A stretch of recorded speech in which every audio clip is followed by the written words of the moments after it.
It's time to free the world from all the law-based religious matrices, and pastors have to be free too. So take your Bible, and I got a box cutter. I'm going to take it apart, go back in time in its formation. Now, let's take the Old Testament, New Testament. Now, take the New Testament and separate it from the epistles, Matthew, Mark, Luke, and John. Matthew, Acts, epistles. Now you have the Old Testament, Matthew, Mark, Luke, and John. 3 parts, like in Revelations. Take Matthew, Mark, and Luke and separate that and make them into beginning and end. Just for simplicity, I'm going to just take Matthew, beginning, end. Beginning and end. Due to the rest of the Gospels too.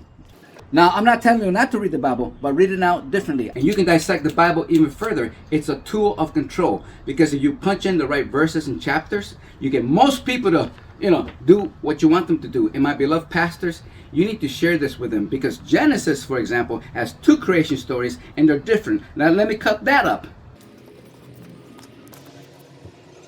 Genesis chapter 1 is one story, and chapter 2 is another story. I'm taking the Old Testament, which is a mind-controlling tool, and cut it up.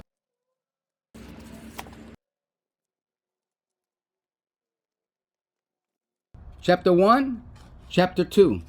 It's because one came from Israel in the north, and one came from Judah. This book will explain everything. What this all means is that Jesus at the beginning of his ministry did not talk about him dying in any way. It was the last week at the end of his ministry that he started talking about him dying in any form, and they didn't understand what he was talking about because he wasn't preaching that at the beginning. This is what Christians have misunderstood. And preaching just that Jesus died for us is an incomplete message, an incomplete gospel. We need to complete it and teach what Jesus was preaching for those first 3 years at the beginning. So what was he preaching at the beginning?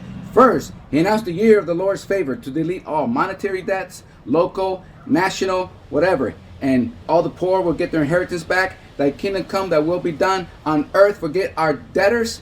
And he did this through inaugural balls and banquets and parties with the church, the woman, which were wedding banquets that he initiated, that he never ended. So in Revelation, it states that the woman will get this understanding and they'll come together. So I get it. So I'm inviting all of you to simultaneously in your backyard, in your community, to bring the woman, the church, to come together like Jesus was doing to finish this wedding banquet that Jesus said is going to happen in the church before the second coming.